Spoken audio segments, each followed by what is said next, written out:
Hello guys, welcome back to my YouTube channel. അപ്പോൾ കുറേ അധികം ദിവസങ്ങളായി ഞങ്ങളുടേതായ ഒരു ഫാമിലി വ്ലോഗ് നമ്മുടെ ചാനലിൽ അപ്ലോഡ് ചെയ്തിട്ട്. സുട്ടുവിൻ്റെ വ്ലോഗ്സൊക്കെ കാണും, ഇടയ്ക്കൊക്കെ ഉണ്ടാവാറുണ്ട്. പക്ഷേ ഞങ്ങൾ ഷോർട്സ് മാത്രമാണ് ഇടുന്നത്. ഇപ്പോൾ ഞാൻ കുറേ അധികം നാളിന് ശേഷമാണ് ഒരു വ്ലോഗ് ചെയ്യുന്നത്. ഈ വ്ലോഗിൻ്റെ ഒരു സ്പെഷ്യാലിറ്റി എന്ന് പറയുമ്പോൾ ഇതൊരു ട്രാവൽ വ്ലോഗാണ്. എൻ്റെ അല്ലുവിൻ്റെ ലൈഫിലെ ഫസ്റ്റ് ട്രാവലാണ് ട്രെയിനിൽ കേട്ടോ.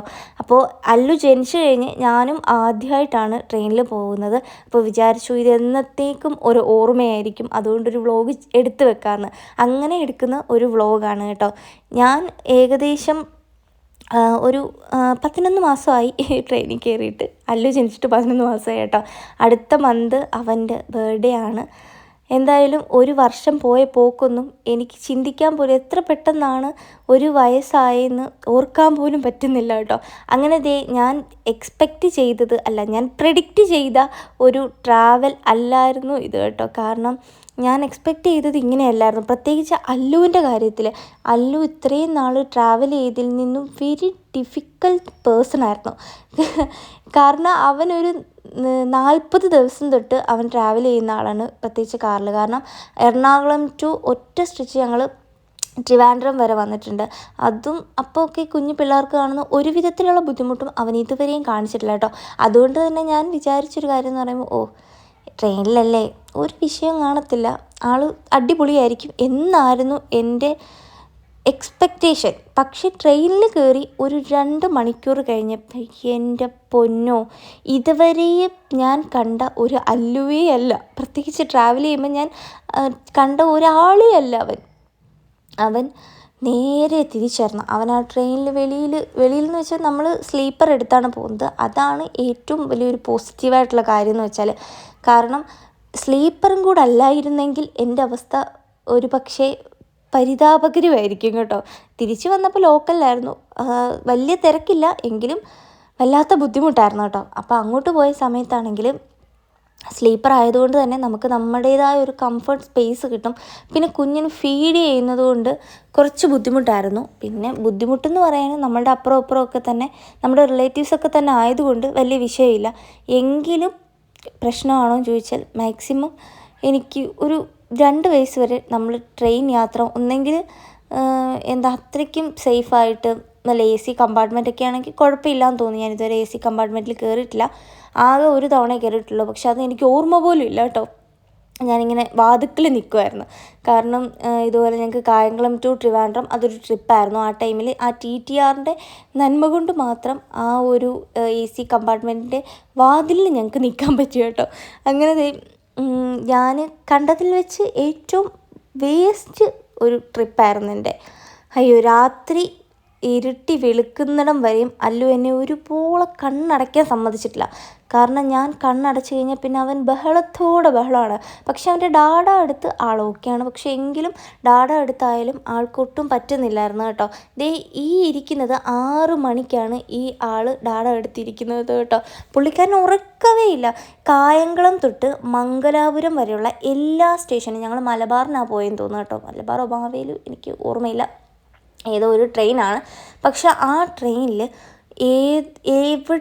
എവിടെന്ന് വെച്ചാൽ കായംകുളം ടു മാംഗ്ലൂർ വരെയുള്ള എല്ലാ സ്റ്റേഷനിലും എൻ്റെ കുഞ്ഞ് എണീറ്റ് നിന്ന് ട്രെയിൻ സ്റ്റോപ്പ് ചെയ്യും, ആളങ്ങോട്ട് എണീറ്റ് നിൽക്കും, ആ വെളിയിൽ നിൽക്കുന്ന ആൾക്കാർക്ക് ടാറ്റ കൊടുക്കും, ക്ലാപ്പ് ചെയ്യും, എന്നിട്ട് വീണ്ടും ഇരിക്കും, ജസ്റ്റ് ഒന്ന് കണ്ണടയ്ക്കും, പിന്നെയും സ്റ്റോപ്പ് ചെയ്യും ട്രെയിൻ. അന്നേരം ആൾ വീണ്ടും എണീക്കും, വീണ്ടും എല്ലാവർക്കും ടാറ്റ കൊടുക്കും. അയ്യോ, അങ്ങനെ ഒരു വിധത്തിൽ ഞാൻ എന്നെയിട്ട് പഞ്ഞിക്കിട്ടൊരു ദിവസമായിരുന്നു കേട്ടോ.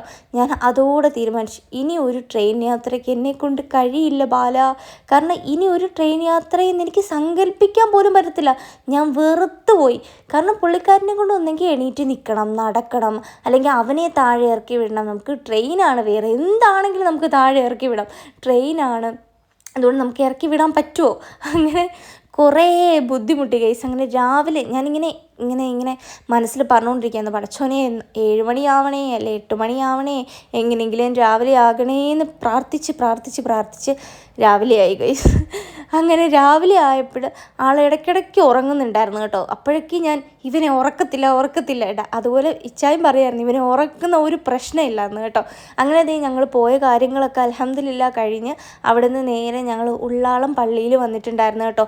കുറേ നാളുകൊണ്ട് മനസ്സിലിങ്ങനെ കാത്തു സൂക്ഷിച്ചൊരാഗ്രഹമായിരുന്നു ഇവിടെ ഉള്ളാളത്ത് വരണം എന്നുള്ളത് കേട്ടോ. കാരണം ഇഷ്ടമാണ്, വരാൻ ഭയങ്കര ഇഷ്ടമായിരുന്നു. അങ്ങനെ വന്നു. ഒരു അപ്രതീക്ഷിതമായ ഒരു വരവായിരുന്നു. അങ്ങനെ വന്നു, നല്ല രസമായിരുന്നു കേട്ടോ. അവിടെയൊക്കെ കുറേ ആട്ടും കുട്ടികൾ. ഞാൻ ഇത്രയും ദൂരം പള്ളിയിലൊക്കെ പോകുന്നതെന്ന് പറഞ്ഞാൽ ഞാൻ ഇവനെ പ്രഗ്നൻ്റായി 3ാമത്തെ മാസമാണ് ഏർവാടിയിൽ പോയിട്ടുള്ളത് കേട്ടോ. അല്ലാണ്ട് വലിയ ദൂര പള്ളികളിൽ അങ്ങനെ പോയിട്ടുണ്ടോയെന്ന് ചോദിച്ചാൽ വളരെ റെയറാണ്. അപ്പോൾ അതൊക്കെ കഴിഞ്ഞ് കുറേ ആട്ടിൻകുട്ടികളൊക്കെ ഉണ്ടായിരുന്നു കേട്ടോ. അപ്പോൾ അങ്ങനെ അവരെയൊക്കെ കളിപ്പിച്ചു, അവരെയൊക്കെ പിടിച്ചു. നേരെ ഞങ്ങൾ ബസ്സിൽ കയറി കേട്ടോ. ഇവിടുത്തെ ഓട്ടോയ്ക്കൊക്കെ എന്തൊരു റേറ്റാണ്. അതുമല്ല, ഞങ്ങളുടെ കഷ്ടകാലത്തിന് ഞങ്ങൾ വന്ന ദിവസം നല്ല കിടിലം മഴയായിരുന്നു. മഴയെന്നൊക്കെ പറഞ്ഞാൽ ഉണ്ടല്ലോ, ഒരു വിധത്തിൽ തോരത്തില്ല. നമ്മളോടെന്തോ വൈരാഗ്യമുള്ള രീതിയിലുള്ള മഴയായിരുന്നു കേട്ടോ. ഇച്ച എൻ്റെ അടുത്ത് അങ്ങോട്ട് പോയപ്പോഴേ പറഞ്ഞു, എടി പ്രശ്നമൊന്നുമില്ല, അവിടെ ചെന്ന് കഴിഞ്ഞാൽ ഇവിടുത്തെ കൂട്ട് മഴയൊന്നുമില്ല എടി, നല്ല വെയിലാണ്. ആഹാ, ഞാൻ ആ സന്തോഷത്തിൽ പോയതാണ്. ട്രെയിനിലെയും കാര്യം ഇങ്ങനെയായിരുന്നു. മഴയും കൂടെ ആയപ്പോഴത്തേന് ആഹാ ഹുദാ ഹവ ആയിരുന്നു എൻ്റെ ഒരു മൈൻഡ് കേട്ടോ. തിരിച്ചാണെങ്കിൽ ഞങ്ങൾക്ക് ട്രെയിൻ ഏകദേശം 5 മണിക്കോ 5:45 കേട്ടോ. മാംഗ്ലൂർ ടു ട്രിവാൻഡ്രം ട്രെയിനായിരുന്നേ. അപ്പം അവിടെ തന്നെ ട്രെയിൻ ഉണ്ടായിരുന്നു, അവിടെ തന്നെ ട്രെയിൻ ഓപ്പൺ ചെയ്യത്തില്ലല്ലോ. അങ്ങനെ ഞങ്ങളാണെങ്കിൽ ഇവിടെ റെസ്റ്റ് റൂം ഉണ്ടായിരുന്നു. അപ്പോൾ അവിടെ ആണെങ്കിൽ 30 രൂപയാണ് ഒരു മണിക്കൂറത്തേന്. അങ്ങനെ കുറച്ച് നേരം അവിടെ കയറിയിരുന്നു കേട്ടോ. കാരണം പ്ലാറ്റ്ഫോമിലൊന്നും കുഞ്ഞാവയും കൊണ്ട് നടക്കത്തില്ല. കാരണം ഇയാൾക്ക് എപ്പോഴും അങ്ങ് താഴെ ഇറങ്ങണം കേട്ടോ. എൻ്റെ പൊന്നോ, വലഞ്ഞെന്നൊക്കെ പറഞ്ഞുകൊണ്ടല്ലോ ഞാനങ്ങ് വെറുത്ത് പോയി. അങ്ങനെ ഞാൻ റെസ്റ്റ് റൂമിൽ കയറി. ആൾക്ക് ഡ്രസ്സൊക്കെ ചേഞ്ച് ചെയ്തു, ആളുടെ ഡയപ്പറും കാര്യങ്ങളൊക്കെ ചേഞ്ച് ചെയ്തു, ആളെ ഒന്ന് ഫ്രഷ് ആക്കി ഞങ്ങൾ വീണ്ടും ട്രെയിനിൽ കയറി കേട്ടോ. സത്യം പറഞ്ഞാൽ അങ്ങോട്ട് പോയത് ട്രെയിനിൽ പോയി, അവിടെ കാര്യങ്ങൾ കഴിഞ്ഞു, നേരെ തിരിച്ചു വന്നു. അങ്ങനെ ഫുൾ ടൈം ഫുൾ ഡേ ട്രെയിനിൽ സ്പെൻഡ് ചെയ്ത ഒരു ദിവസമായിരുന്നു കേട്ടോ. അങ്ങനെ പരിപാടിയൊക്കെ കഴിഞ്ഞിട്ട് തിരിച്ച് വന്നപ്പോൾ ഞങ്ങൾ ലോക്കലിലായിരുന്നു.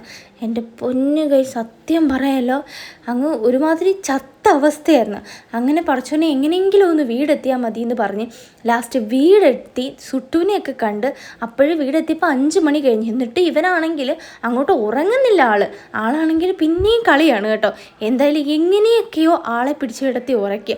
ഇതായിരുന്നു എൻ്റെ ഫസ്റ്റ് അല്ലുവിൻ്റെ ട്രെയിൻ യാത്രയുടെ ഒരു എക്സ്പീരിയൻസ് കേട്ടോ. അപ്പോൾ മറക്കാണ്ട് ആദ്യമായിട്ട് കാണുന്ന ആൾക്കാരാണെങ്കിൽ സബ്സ്ക്രൈബ് ചെയ്ത് നമ്മുടെ ചാനലൊന്ന് ലൈക്ക് ചെയ്ത് കമൻറ്റ് ചെയ്ത് ഷെയർ ചെയ്ത് പ്രോത്സാഹിപ്പിക്കണമെന്ന് അറിയിച്ചുകൊള്ളുന്നു. അപ്പോൾ അത്രയേ ഉള്ളൂ. ബൈ.